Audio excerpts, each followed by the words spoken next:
berbagi kisah inspiratif, edukatif, dan juga curhat bersama sahabat BMI. Hai sahabat BMI, apa kabar semuanya? Sudah lama banget kita udah berapa bulan vakum, dan sekarang kita mulai lagi nih kegiatan ngobrol-ngobrol asik seputar tenaga kerja yang ada di Singapura, teman-teman kita, saudara-saudara kita yang tinggal di sini juga bisa sharing pengalaman, bisa curhat juga, ngasih kita motivasi, edukasi, dan juga berbagi cerita.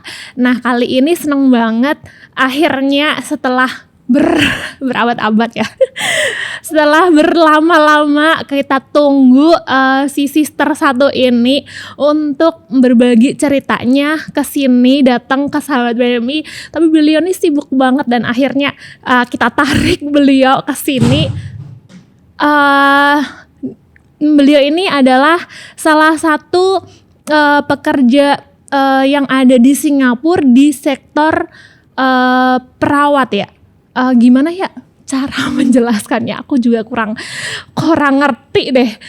Kita langsung aja ngobrol-ngobrol sama si Mbak Desi. Halo Mbak Vega. Iya, ini sebenarnya sektor apa sih sebenarnya? Untuk saat ini aku kerja di sektor kesehatan. Aku bekerja sebagai healthcare assistant di salah satu daycare center di Teluk Blangah area. Jadi kalau kalian ada di Teluk Blangah area, kalian lihat aku dengan seragam biru aku, just say hi. Iya, nah ini gimana nih ceritanya bisa nyemplung ke sektor keperawatan seperti ini tuh? Buat aku tuh sebenarnya nggak ada kepikiran sama sekali dulunya itu karena pertama waktu aku memutuskan kerja ke Singapura pun nggak ada istilahnya, nggak sempat terpikirkan masa aku mau kerja ke Singapura, apalagi waktu itu datang ke Singapura pertama kali kan kita kerja sebagai helper kan. Bener. Nggak, jadinya untuk bisa kerja di sektor ini tuh kayak apa ya, sebuah mimpi buat aku. Jadinya ya memang nggak ada, pertamanya memang nggak ada plan sama sekali untuk dapat kerja di tempat kerja aku sekarang. Tapi ya mungkin inilah ibaratnya dari apa ya, dari perjuangan aku, dari usaha keras aku, ibaratnya aku mengorbankan waktu libur aku untuk mencari apa ya, ilmu yang sekiranya bisa membantu aku untuk upgrade lah. Setidaknya kan nggak selamanya kan kita mau kerja di bawah apa ya, ibaratnya naungan majikan. Bener. Seperti itu. So sebenarnya untuk terjun ke sektor ini adalah sesuatu yang memang nggak aku planning sama sekali. Iya sih, memang benar sekali ya. Karena kita harus mengupgrade diri kita, jangan kayak oh ya udahlah aku udah di titik nyaman jadi nggak mau bener. Kan. Jadi motivasinya dari dulunya kita seorang pekerja migran Indonesia di sektor helper. Ya, pertama helper. Jadi terus mengupgrade diri ke sana itu termotivasinya tuh dari apa sih sebenarnya? Sebenarnya yang jadi apa ya, pilar support aku tuh dulu adalah majikan aku. Kebetulan aku dulu kerja dengan beliau sebagai helper, juga harus ngasuh nenek, dan aku kerja dengan mereka sekitar 4 tahun ya sampai nenek itu meninggal. Dan bonding aku dengan majikan aku, khususnya majikan perempuan, itu memang dalam banget. Ketika nenek meninggal itu, waktu nenek masih hidup tuh aku nggak ada libur sama sekali, tapi aku masih diizinkan untuk keluar kayak ngirim uang atau pergi ke supermarket beli barang aku. Dan ketika nenek udah meninggal itu, aku didudukin sama mem sama sir aku di meja makan, kita ngobrol lah, diskusi.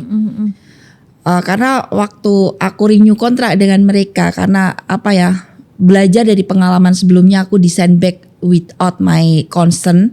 Jadi ketika aku renew kontrak dengan mereka tuh aku bikin kayak suatu pre-kontrak ya, apa perjanjian, mem kalau anything happen to Ama, even maybe Ama pas Ama meninggal, kamu bisa nggak jangan balikin aku ke Indonesia.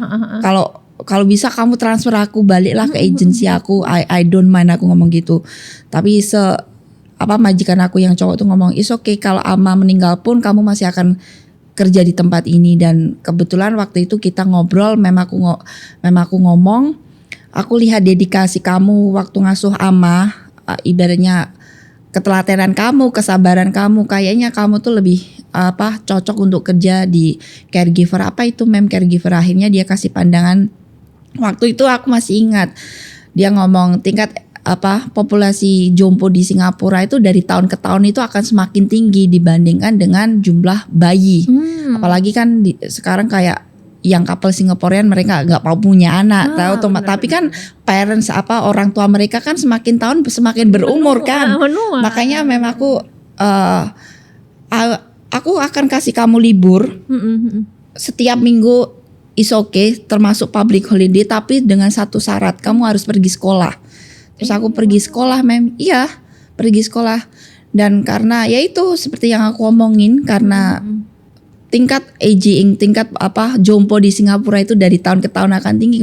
Mending kamu sekolah caregiver aja, karena kamu punya potensi di situ. Memang aku dari apa yang aku observe di diri kamu selama hampir 3 tahun kamu kerja dengan aku tuh, aku lihat kamu punya potensi di situ. Makanya mulai dari hari itu kita berdua tuh kita rajin browsing di Google. Waktu itu kursus itu belum seramai sekarang. Sekarang kan kayak menjamur ya, di mana-mana kan ada menawarkan. Kalau dulu tuh waktu dulu kan aku juga akses untuk menggunakan HP kan nggak semudah anak-anak sekarang kan.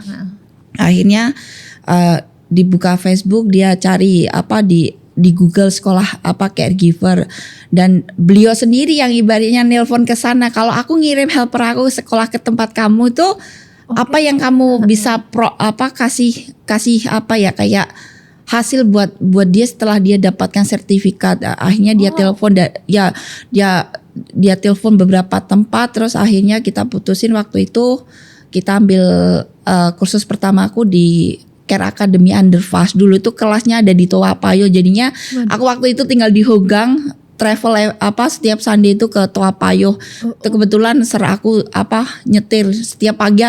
Hari Minggu tuh aku dianterin. Hari Minggu tuh aku dianterin sama mereka.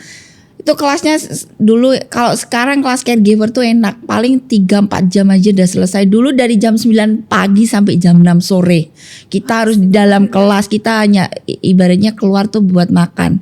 Terus ya itu akhirnya aku karena udah merasa kayak di itu ya, akhirnya ya aku harus dong ibaratnya ngasih hasil yang terbaik. Aku yang sebisa mungkin aku nggak skip kelas, jadinya semua modul itu aku belajar. Dan kelasnya itu 6 bulan dengan on job training di nursing home. Dulu on job training aku tuh di Jamiah Nursing Home di Clementi. Jadinya sama kalau waktu on job training itu kan jam 8 harus sampai di nursing home. Jam 6 pagi itu dari Hogang Bus Interchange tuh aku ambil bus on the way gitu. Ya memang gitu akhirnya. Banget ternyata. Akhirnya udah selesai on job training, sekolah semua modul udah komplit. Sambil nunggu kayak acara wisuda gitu, memang aku ngomong lagi, I think it's better for you to take another course. Dia udah ngomong, kamu tuh mending ambil sekolah lagi aja, kontrak kamu loh sama aku masih lama. Dia ngomong gitu, masih sekitar masih sekitar 8 bulan. Akhirnya ambil ambillah kelas lainnya lah. Terus dia akhirnya nemu di mana, di dekat ICA Lavender itu, aku ambil di sana healthcare assistant. Kelasnya sama 6 bulan juga.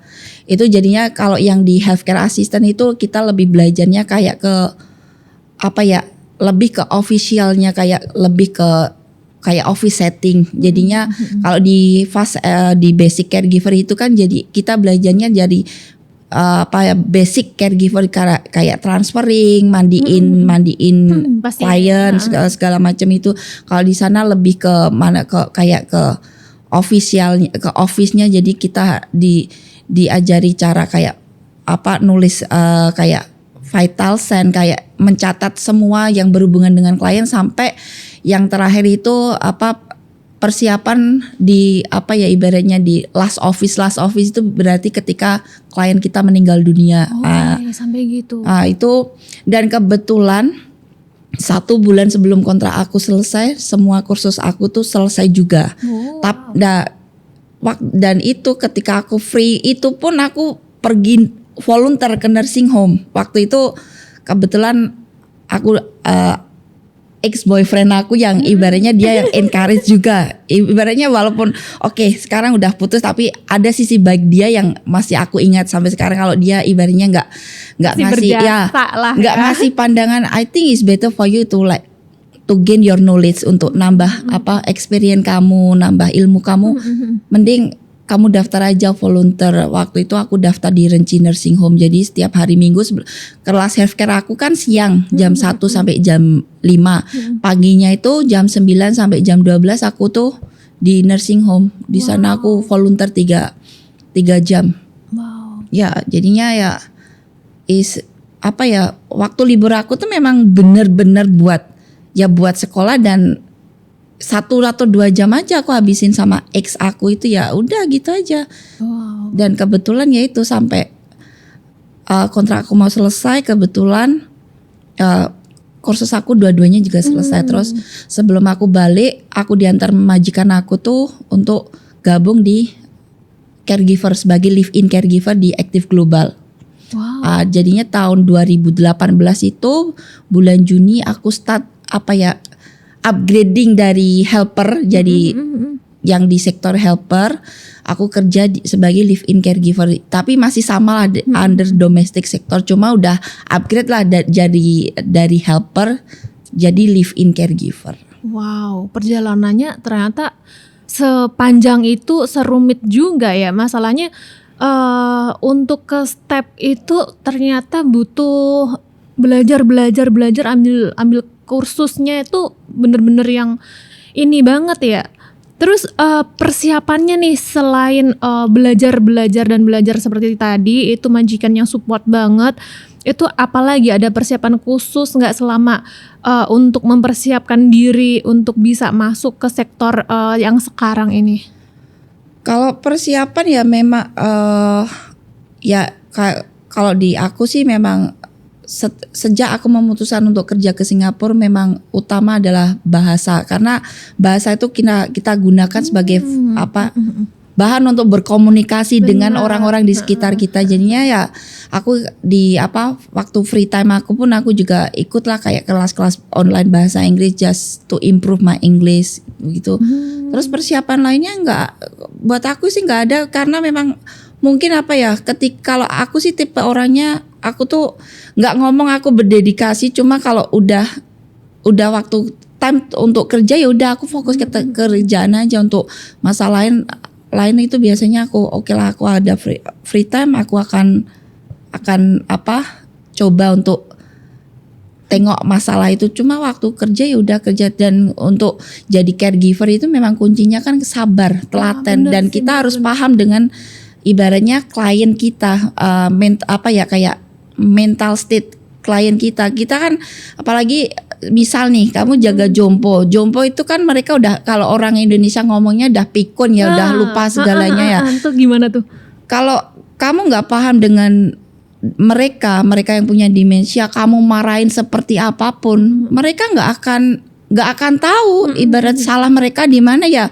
Di sini ya kuncinya balik lagi ke kita. Kalau aku biasanya kalau memang aku benar-benar marah, biasanya aku akan pergi ke suatu tempat menyendiri dulu untuk nenangin pikiran. Kalau udah tenang baru aku balik. Jangan sampai ibaratnya udah pasiennya linglung pikun, kamu sendiri emosian ya kan. Gimana sih? Kita sendiri yang tiba-tiba ini. Berarti kan kamu sama juga dengan itu kan.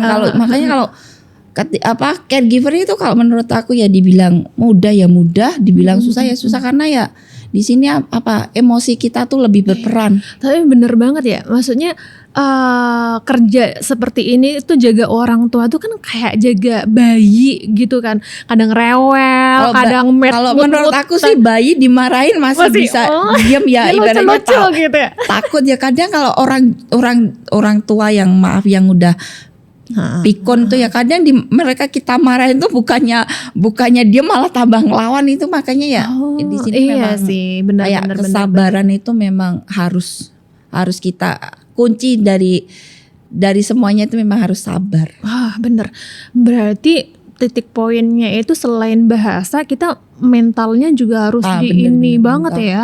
Aduh, kalau mental tuh memang harus disiapkan banget. Karena kalau teman-teman di luar sana itu kalau melihat Mbak Desi yang sekarang itu progresnya, maksudnya enak banget ya tuh Mbak Desi, udah kerjanya udah enak, udah stay out, udah enak, mau hang out kemana-mana udah enak loh, udah free banget, nggak kayak dulu.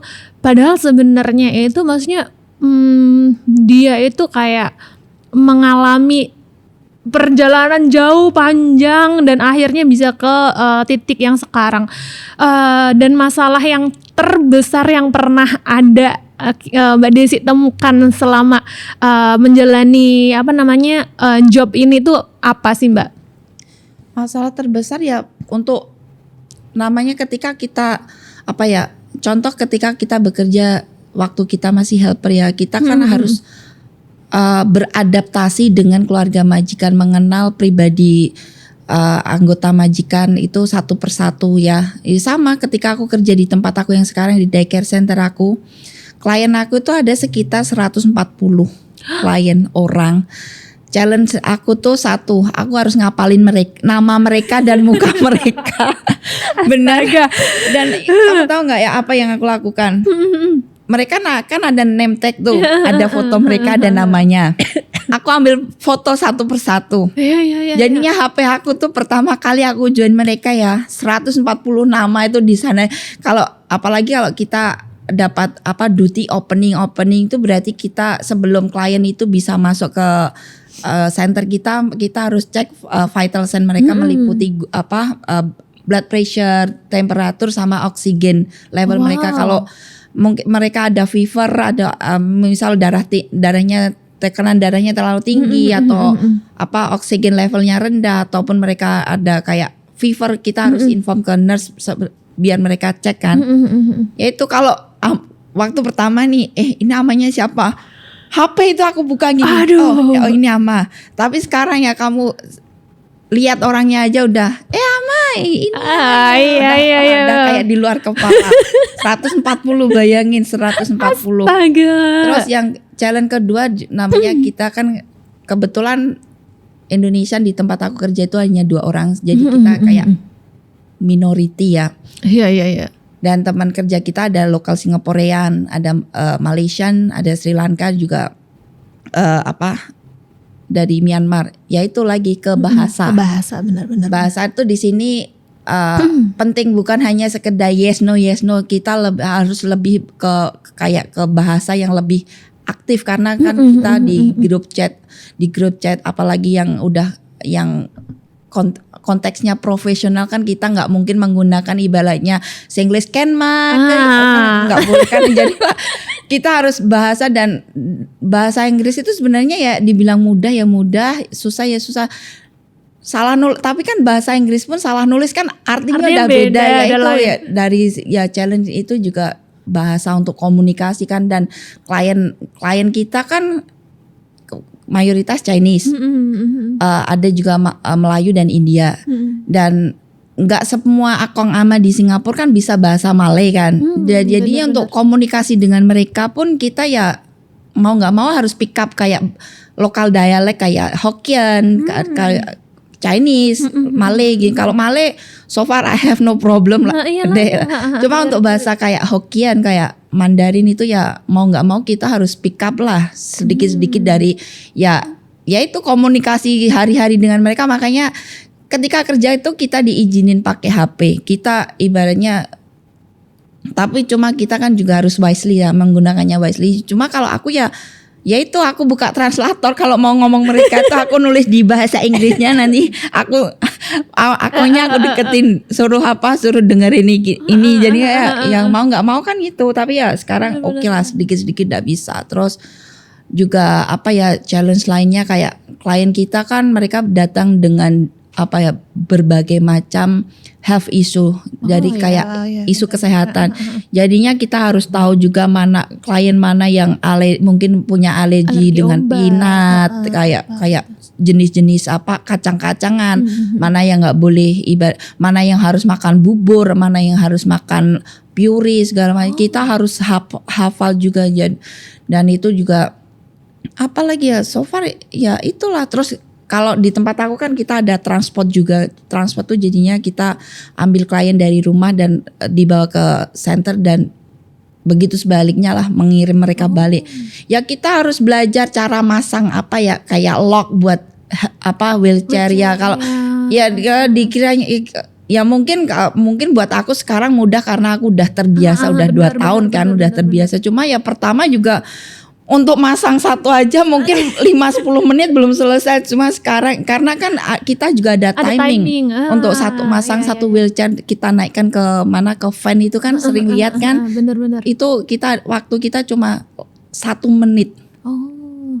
Jadinya dulu ya itu challenge-nya sebenarnya banyak, belum lagi yang bagi yang nggak tahu mungkin mbaknya enak ya udah kerja di itu nggak, padahal ada setiap tahun ya kita ada ngerjain exam loh dari MOH, Ministry of Health Singapore.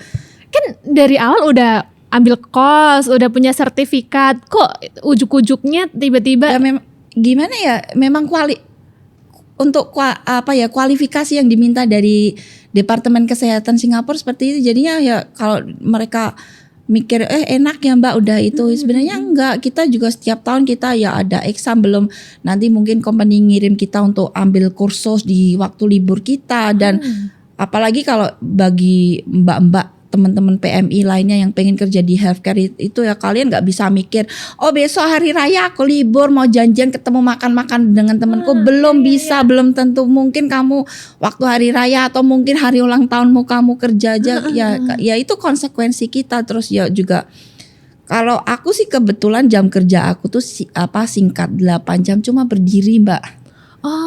Bayangin kaki lempor Bo. Kalau kita ibaratnya kalau yang pekerja migran Indonesia yang di sektor helper bisa selonjoran dari bangun tidur, bisa tiktokan ya, bisa live, bisa ini. Sedangkan yang sekarang ini berdiri 8 jam itu kita istirahat itu 1 jam kan, ya udah waktu istirahat aja kita bisa duduk. Wah, serem banget sih.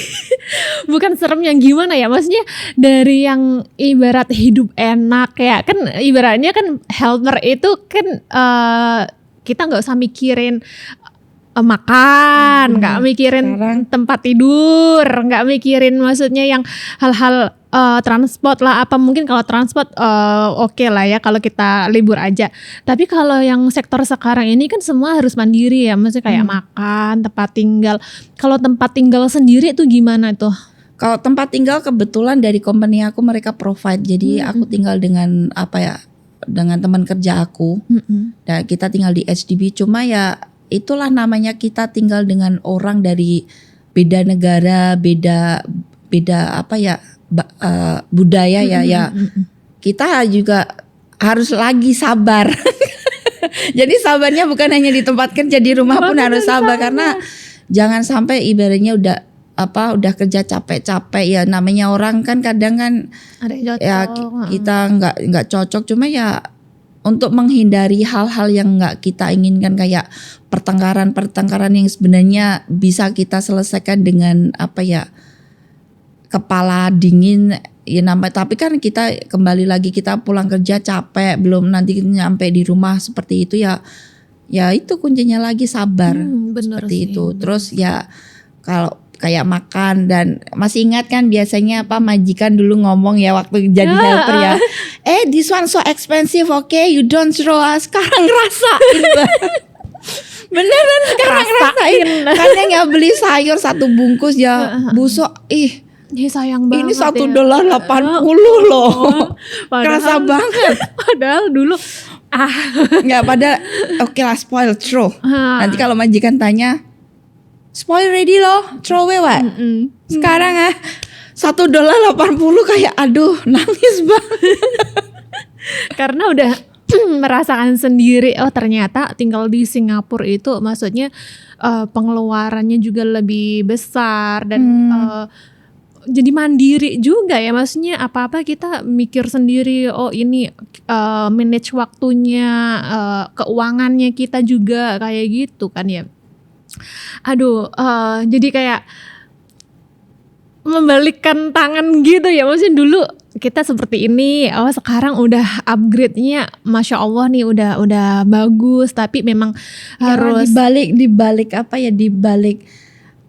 ya, nikmat yang aku rasain sekarang di sana masih ada lah ibaratnya struggling. Cuma kan nggak mungkin dong aku mau kasih lihat susahku di depan mereka. Nanti mereka nggak mau lagi dong ikutan kayak aku. Iya, Padahal kalau iya. ditanya sebenarnya banyak hal yang banyak yang positifnya itu banyak banget karena mending aku sharingnya aja yang enak-enak lah gitu lah. bener. Cuma kalau mau lebih tahu dalamnya gimana Mbak, boleh lah tanya aku, ketemu aku, nanti aku ceritain. Cuma ya percayalah dengan apa yang aku cerita. Prosesnya itu nggak mudah banget untuk sampai di posisi yang sekarang. Udah ya alhamdulillah ya, maksudnya posisi sekarang udah nyaman, udah enak Masya Allah. Tapi maksudnya untuk sampai ke tahap sekarang itu kan dari nol banget, terus yang ya kayak kita memijakan tangga gitu ya, dari step by step sampai ke sekarang. Mungkin kalau orang lain mikirnya maksudnya oh enak ya, mungkin langsung aku udah lulus sekolah caregiver itu langsung aku kerja enak gitu. Padahal enggak segitunya kayak gitu kan. As you thought. Benar. Terus selama bekerja kan sekarang udah berapa tahun nih? Jalan tahun ketiga. Tahun ketiga ya, berarti tahun ketiga ini pernah nggak melakukan kesalahan di dalam time kerja gitu Mbak Desi? Kalau kesalahan alhamdulillah enggak. Cuma ya karena ketika kita kerja kan kita juga ada yang namanya SOP kan, kayak standar operasional. Jadinya ketika kita melakukan pekerjaan kita, entah itu kayak di pantry, transport, itu kan memang semuanya ada SOP dan memang harus kita patuhi. Kita nggak boleh ibaratnya suka-suka. Pernah aku dapat pertanyaan, Mbak beneran kamu kerja di daycare center ya? Kenapa kok kamu nggak pernah live di tempat kerja kamu? Bukan masalah nggak pernah live atau apa, karena kita kerja di suatu tempat yang memang privacy itu adalah sesuatu yang harus kita jaga. Bener Ya, kalau nggak semua sebenarnya live dengan uniform, apalagi dengan kayak nama company-nya ada itu sebenarnya tidak beberapa company pun tidak membenarkan. Jadinya kalau buat aku sih, ketika jam kerja ya aku akan melakukan apa yang jadi pekerjaan aku dan akan fokus untuk masalah kayak TikTok atau live di Facebook atau segala macam ya, biasanya memang aku lakukan ketika aku mungkin sebelum aku berangkat kerja ataupun aku sesudah pulang kerja di rumah. Jadi kan bisa dilihat dari setting background yang aku itu kan. Jadinya memang bukan karena nggak mau ya, memang tidak diperbolehkan dan kita harus mematuhi aturan tersebut. Sebenarnya kayak lebih tahu diri juga ya, maksudnya sadar diri, karena sebenarnya dalam pekerjaan apapun, sektor apapun, kalau time kita kerja pun sebenarnya tidak dibenarkan kita memegang HP atau apalagi live di sosial media juga. Apalagi sebenarnya banyak juga para majikan itu komplain karena helpernya terlalu sibuk dengan gadget mereka, karena mereka tuh sering live di dalam rumah, padahal rumah majikan itu kan privasi mereka. Jadi ada yang kayak nggak happy. Terus pernah tuh ada kasus karena mbaknya ketahuan live di rumah majikannya dan dia ketahuan, akhirnya dipulangkan karena buat majikan, rumah aku privasi aku, kenapa kamu live kan kayak gitu. Jadi buat teman-teman semuanya ya berhati-hati dan jaga diri, terus tahu diri gitu loh. Maksudnya waktu kita kerja ya kerja aja, fokus aja. Dan lagi yang bagi teman-teman yang jaga anak-anak atau dorong orang tua, itu sering banget juga. Iya, itu aku paling benci loh ibaratnya. Apalagi kalau waktunya nyebrang jalan ya, harusnya tuh lebih fokus ke anak yang kamu gandeng atau jompo yang kamu gandeng atau yang kamu dorong. Karena kenyataannya sekarang tuh ya dorang ama juga mungkin on the phone itu ya aku tuh paling nggak dulu aku juga helper juga, cuma ya itu aku ada reference letter dari semua majikan aku tentang attitude aku selama bekerja, dan ya mereka so far memberikan ibaratnya positive feedback lah tentang attitude aku ketika bekerja dengan mereka ya. Sebenarnya ya itu sebenarnya like basic common sense lah. Kamu posisiin aja diri kita sebagai majikan. Jika anak atau orang tua kita diperlakukan dengan hal yang sama, kita terima nggak? Gitu aja kan? Memang bener banget. Jadi catatan buat teman-teman tuh ya gitu. Maksudnya time kerja, time kita pakai sosial media, pakai handphone pun ada waktunya juga. Nggak selalunya kita harus live dari bangun tidur sampai nanti mau tidur lagi, kegiatan apapun di videoin. Apalagi anak-anak majikan yang sebenarnya itu tidak boleh di post kan, karena sensitif banget kayak gitu. Terus apalagi ya, sering banget juga di public transport. Jadi mereka itu pernah aku lihat satu kali dia itu karena udah terlalu sibuk dengan gadgetnya dia sampai dia terlewat dari sekolahnya, sekolah anaknya. Jadi kan panik tuh. Jadi kan kalau sekolah kan harus kejar-kejar waktu. Dan itu kan maksudnya kalau sekali dua kali mungkin masih ini kan, kalau terus-terusan dia pakai handphone kayak gitu kan maksudnya kayak berbahaya. Jadi teman-teman please lah, kita harus memposisikan diri kita selama kita bekerja, kita harus ngerti posisinya, kita tahu diri. Oh kerja, main-main, dan aku lagi mau pakai HP, ada timenya kayak gitu, bener kan? Iya bener. Aduh, terus yang membuat bangga nih seorang Mbak Desi atas pencapaian yang sekarang ini, Masya Allah. Yang buat aku bangga ya itu upgrading jadi seorang helper. Jadi sekarang ya jadi healthcare staff di Singapura itu adalah ya memang pencapaian terbesar aku, alhamdulillah. Dan aku nggak akan berhenti di sini. Insya Allah aku akan berusaha lagi step by step untuk kita kan boleh bermimpi ya, kita boleh bermimpi, dan tetapi jangan lupa ketika kita bermimpi kita pun juga harus setidaknya berusaha untuk mewujudkan mimpi itu. Jangan hanya punya mimpi doang tapi nggak mau kerja, nggak mau usaha, kan juga susah kan. Nggak maunya mimpi doang, nggak mau bangun-bangun. Itu makanya ya kalau aku masih ada punya target mungkin untuk who knows, right? Siapa tahu aku dikasih jalan untuk dikasih kemudahan untuk bisa join ke sektor yang lebih besar, kayak mungkin di hospital, kerja di hospital. Itu yang jadi mimpi aku ya. Mungkin nemu jodoh di sini. Amin ya Allah, amin. Iya ya, memang sih amin ya. Terus ini lagi nih. Yang biasa kadang tuh lagi kerja, selama kerja tuh kan kayak moodnya kita turun kayak gitu, kadang kangen rumah lah atau hal-hal sebagainya.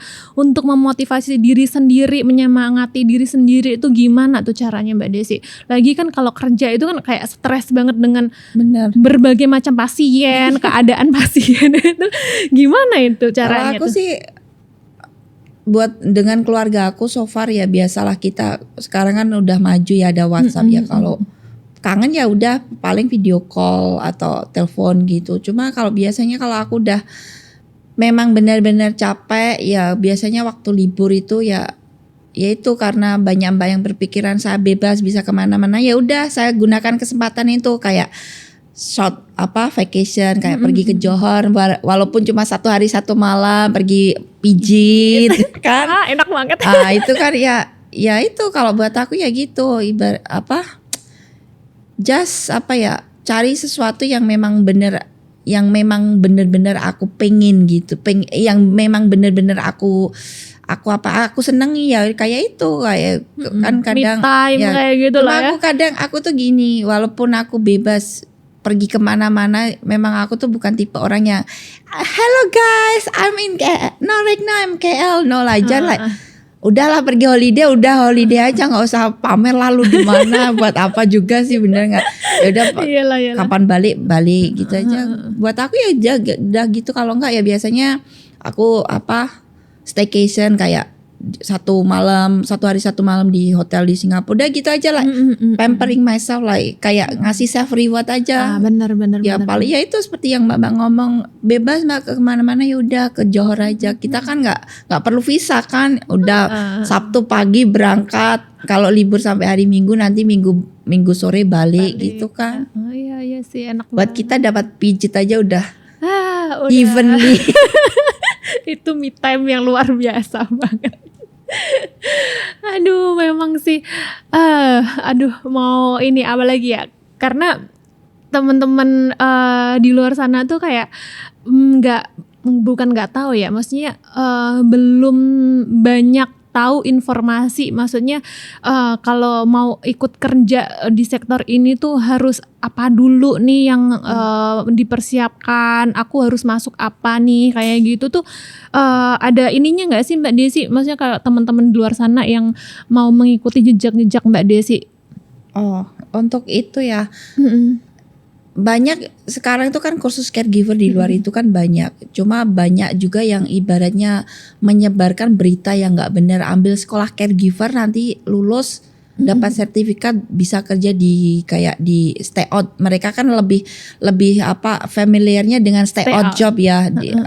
Padahal itu kalau aku ngomong karena aku udah ngalami sendiri ya. Jadi based on my own experience, itu tuh nggak seperti yang mereka omongin.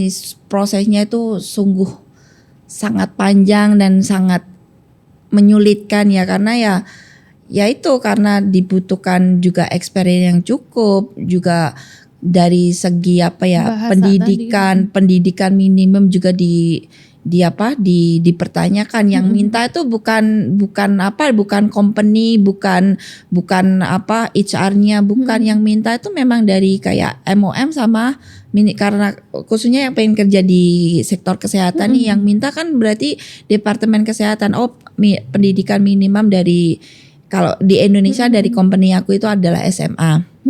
Terus juga setidaknya punya kayak experience di bidang relevan, itu di bidang yang akan digeluti itu setidaknya 5 tahun. Lepas itu ya harus kita juga harus bikin surat lamaran kerja dong, dan surat lamaran kerja di Singapura kan juga harus ditulis dalam bahasa Inggris kan. Jadinya penggunaan grammar segala macam ya kita harus ibaratnya bener-bener jeli untuk kayak mengkoreksi. Ya mungkin bisa minta tolong lah ke teman lain. Cuma kan nanti ketika mungkin contohnya waktu aku daftar itu, ketika aku ditelepon, oh Desi, surat lamaran kerja kamu kita terima dan kamu masuk dalam shortlist, get ready for your interview. Jadi ketika interview itu ya, interview di sini nggak mungkin dong pakai bahasa Indonesia. Hai Desi, piye mungkin atau apalagi piye kabare kan. So ya semuanya dikondak dalam bahasa Inggris, dan kita akan dilihat di mana kayak experience. Kenapa experience itu perlu? Kalau waktu aku itu ketika interview aku ditanya kayak dikasih case. Misalnya klien kamu nganter ke toilet, suddenly dia kena serangan jantung, apa yang harus kamu lakukan? Kan kalau kamu nggak punya experience kan mungkin panik kan, akan panik duluan. Tapi ketika kita sudah kayak di train enough, dapat persiap ya, mungkin dari experience, terus dari segi pendidikan kita udah dapat pendidikan yang cukup. Jadinya kita tahu apa yang harus kita lakukan terlebih dahulu kan. Jadinya experience di sini penting. Dan di sini Mbak Vega satu hal, aku tuh sering dapat pertanyaan konyol. Kalau buat aku tuh konyol ya. Beberapa Mbak mungkin dating dengan lokal Singaporean, Mbak, kalau aku udah nikah dengan boyfriend aku jadi aku ambil mungkin lah diploma nursing atau caregiver atau sertifikat caregiver, aku bisa nggak kerja di hospital atau di nursing home? Kalau buat kerjanya, kalau mungkin buat kualifikasi, kalau kualifikasi kamu masuk ya mungkin kamu bisa lah. Cuma nggak hanya mungkin nggak hanya berdasarkan nikah dengan Singaporean terus bisa dapat kerjaan dengan mudah. Walaupun kita udah nikah dengan Singaporean, kita kan masih consider foreigner sampai kamu belum dapat ibaratnya jadi warga resmi di sini kan. Jadinya ya experience itu juga penting, terus ibaratnya kualifikasi juga penting. Iyalah. Jadi dan untuk menjelaskan hal ini ke mereka tuh susah banget Mbak, karena ya mungkin karena satu aku belum menikah dengan lokal Singaporean ya. Cuma kan ya mungkin contohnya sekarang Mbak Vega, mungkin Mbak Vega juga ada hal yang mau di-share tentang perjuangan nyari kerja gimana. Kemarin ada juga sempat teman ngomong, aku udah PR di sini cuma juga nyari kerja juga susah karena aku nggak bisa bahasa Inggris. Di sini kan bahasa sehari-hari kan bahasa Inggris kan. Iya, itu. Dan mungkin ya kalau mau kerja gampang ya mungkin kayak di sektor kayak di kayak restoran atau apa. Cuma kalau udah kerja di sektor restoran pun aku saranin juga kalian harus upgrade lah, ambil kayak WSQ untuk food safety. Setidaknya kalian punya license lah buat handling food. Di Singapura kan nggak kayak di Indonesia yang kayak buka warung sembarangan kan. Di sini depan kan rumah ya bisa buka. bener kan, di sini kan juga itu. Dan buat aku ya dan ya nggak semudah yang kalian itu. Kalau dan aku kadang gini, kalau memang benar udah kalian punya abang atau koko Singaporean, minta tolonglah dengan mereka untuk cari ibarat informasi yang lebih akurat kan. Karena kalau nanti ya itu takutnya kayak kemarin aku bikin itu kayak post itu, mereka banyak yang salah tanggap karena dikiranya aku ibaratnya nggak senang dikasih pertanyaan. Kalau aku sih, kalau pertanyaannya sekiranya wajar ya akan aku jawab. Kalau pertanyaan seperti itu, aku menikah ya maaf saya belum menikah dengan abang Singaporean atau koko Singaporean, so aku nggak tahu. Karena dari pengalaman aku sendiri ya nggak semudah itu. Ibaratnya aku punya pengalaman lebih dari 5 tahun pun nyatanya aku ada interview berapa kali juga kena reject. Berarti kan kualifikasi aku belum sesuai yang mereka minta. Apalagi semakin tahun itu permintaan mereka tuh kualifikasinya semakin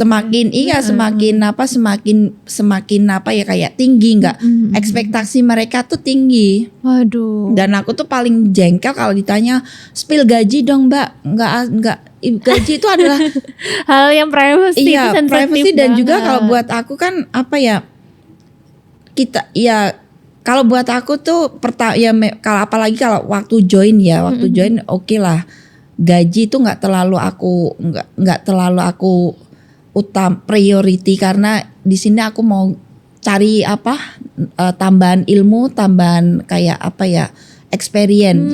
Tapi yang kita nggak naif juga lah, kita kerja jauh-jauh dari Indonesia ke Singapura, gaji kok nggak jadi priority. Cuma setidaknya kalau kita experience kita cukup, terus knowledge kita cukup, kan kita mau minta gaji berapa aja kan enak kan. Kita ibaratnya kita kan udah barang udah jadi barang kan, mahal. Kita udah jadi kita jadinya kalau mau ya ini. Cuma kan nggak punya experience apa-apa minta gajinya langsung tinggi kan ya nggak mungkin kan. Sedangkan yang udah banyak experience aja ibaratnya masih struggling. Ya itu kok, makanya aku senang ibaratnya kalau ada temen Indonesia yang mungkin saat ini dating ataupun sudah menikah dengan Singaporean dan mereka pengen kerja di healthcare tuh aku senang, karena setidaknya ayolah bikin buat Indonesia tuh bangga juga, setidaknya ada beberapa warganya yang kerja sebagai walaupun sebagai healthcare assistant bukan sebagai perawat ya, cuma kan setidaknya bangga kan. Iya benar. Cuma ya itu harus dipahami lah, prosesnya itu nggak semudah membalikkan telapak tangan. Itu aja. Iya. Jangan jadikan karena udah menikah dengan warga lokal akan memudahkan, karena menurut aku nggak semudah itu. Bener sih. Dan untuk kayak pemerintah sendiri nih, kayak kalau di sini kan kayak KBRI gitu kan, mereka ini nggak sih kayak ada perlindungan khusus kah atau memberi kemudahan-kemudahan untuk warga Indonesia untuk bekerja sebagai sektor perawat atau gimana? Kan biasanya kan yang rame kan mereka ini pemerintah selalunya menyorotinya teman-teman kita yang di sektor helper aja nih. Itu gimana tuh? Dulu tuh aku pernah approach satu staff di KBRI untuk setidaknya bantu Mbak, kayak nego ya dengan company-company di Singapura yang butuh kayak healthcare, karena banyak lah, contohnya banyak teman-teman Indonesia di sini yang kerja jadi caregiver ya, mungkin jika diberikan kayak kemudahan ya, yang penting setidaknya support dari pemerintah itu kita butuhkan lah setidaknya, karena ya itu ya memang dulu sempat iri juga ketika ada mbak-mbak perawat dari Indonesia datang ke Singapura untuk bekerja sebagai healthcare assistant. Mereka disambut dengan begitu meriahnya, dan padahal di sini sebelum mbak-mbak itu datang juga ada mbak-mbak yang ibaratnya dari helper kayak aku ya. Ada beberapa teman aku yang juga jadi dari helper dan upgrade sekarang jadi healthcare staff di Singapura, itu nggak ada apresiasi sama sekali. Mungkin kasih aja kayak panggilan buat pekerja staff kesehatan Indonesia di Singapura. Ayolah one day kita ngopi bareng gitu ya, bener nongkrong, sharing experience gitu kan, mungkin kan enak, dan mungkin akan lebih memudahkan KBRI juga untuk kayak nyari poin-poin yang mungkin bisa digunakan untuk membantu kita, khususnya teman-teman kan kasihan ya, sayang yang sekarang udah menghabiskan beberapa ratus dolar untuk sekolah caregiver, end up mereka nggak dapat pekerjaan sesuai yang itu. Setidaknya apalagi kan sebenarnya kayak healthcare staff di Singapura itu kan permintaan tuh banyak, cuma kalau buat foreigner kayak kita kan bergantung dengan kuota dari MUM kan, dan untuk Indonesia tuh kenapa jumlahnya sedikit dibanding dengan Myanmar, dengan Sri Lanka, mungkin iya sih. Ya mungkin masalah ini yang harus KBRI pecahkan kenapa jadi bisa, mungkin kalau sudah terpecahkan dari sana mungkin akan membuka peluang buat teman-teman Indonesia untuk dapat kerja di job healthcare seperti itu. Iyalah, bener banget. Karena sayang banget sebenarnya teman-teman kita pun banyak yang kompeten gitu ya, maksudnya yang pinter. Lagian kalau orang Indonesia itu orangnya lebih telaten, lebih sabar kayak gitu, dan seharusnya banyak peluang-peluang bisa masuk ke sektor ini kalau pemerintah bisa cari lubang-lubangnya nih kayak gitu ya. Ya, mungkin lah nanti dengan kita punya broadcast ini didengar sama KBRI, Pak hubungi saya Pak untuk informasi lebih lanjut gitu. Untuk informasi lebih lanjut nih silakan hubungi Mbak Desi, karena memang sayang banget ya. Dan aku ada pertanyaan khusus nih dari aku sendiri, kayak penasaran aja, kalau teman-teman pekerja migran Indonesia yang di Taiwan itu biasanya kan mereka memang dari Indonesianya itu memang sudah dibekali walaupun basic aja, karena di sana itu mereka juga diprioritaskan jaga lansia kan. Mereka yang kayak basicnya itu kayak yang sedodahak lah, yang yang gitu-gitulah, aku juga nggak gitu paham. Kalau yang dari mereka itu kan pengalamannya udah banyak nih Mbak Desi ya, mungkin ada yang 5 tahun lebih dari Taiwan atau berapa tahun, itu kan kayak udah mateng banget dalam pengalaman. Kalau masuk ke sektor ini ke Singapura itu gimana ya? Mereka oke nggak ya? Maksudnya gampang apa enggak nih? Kalau masalah seperti ini sebenarnya di luar konteks aku untuk menjawab. Cuma kalau mereka berpikir dari segi pendidikan, minimum pendidikan yang diminta mereka bisa mencukupi, experience ada ya, why not, coba aja lah ya.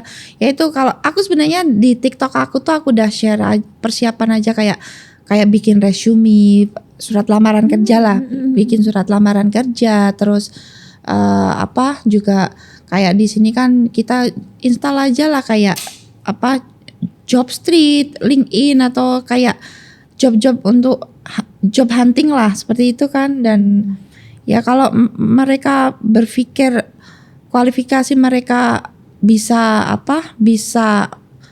untuk bekerja di Singapura, kalau aku ya coba aja. Kalau kita nggak nyoba gimana kita mau ya kita kan ya karena kan yang menentukan bisa enggaknya kan bukan aku secara individual, karena memang kan di sini kan ada organisasi kayak Departemen Kesehatan, terus Ministry of Manpower, Dinas Tenaga Kerjaan Singapura yang akan ibaratnya menentukan kamu berkualifikasi nggak, kamu punya kualitas nggak untuk bekerja di Singapura. Apalagi healthcare kan di Singapura itu bukan suatu hal yang bisa dijadikan hal yang kayak joke ya. Di sini benar-benar serius ya. Mungkin buat mbak-mbak yang di Taiwan, aku tahu banyak mereka kayak bisa masang jarum ataupun sedot jarum. Sebenarnya kalau sedot dahak kayak, karena aku kerja sebagai caregiver sebelumnya, kayak sedot dahak, terus kayak tube feeding itu, terus suntik insulin itu aku bisa melakukan. Cuma untuk kayak masukkan jarum atau mungkin akong amanya ada NGT tube, terus tubnya ditarik keluar kita harus masukin balik, itu kalau di Singapura itu hanya bisa dilakukan oleh orang-orang yang memang punya lisens khusus lah buat melakukan itu, kayak register nurse seperti itu. Jadi nggak se-free di Taiwan lah. Waduh, berarti kalau di Singapura tuh semuanya harus kayak ya ada conduct, ada SOP-nya lah, ada standar operasionalnya. Ya, aduh. Berarti maksudnya coba aja lah, tapi balik lagi ke pemerintah juga ya. Maksudnya pemerintah dan juga kuota kembali buat foreigner kayak kita tuh kuota dari MOM yang sedikit menyusahkan, karena apalagi di healthcare kan nggak banyak orang lokal yang mau terjun kan ke sektor ini. Benar. Buat mereka mungkin ya mungkin pekerjaan kotor ya. Kotor di konteksnya di sini kan tahu sendiri kan pekerjaan caregiver. Tapi padahal mulia banget ya menjaga perawat. Kita menjadi seorang perawat, menjaga gitu tuh, padahal mulia banget. Aduh, terus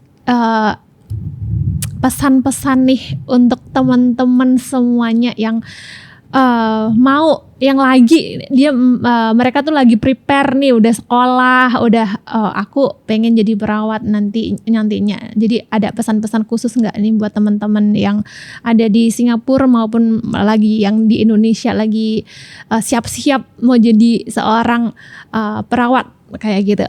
Kalau aku sih pesan aku ya never give up, just do your best.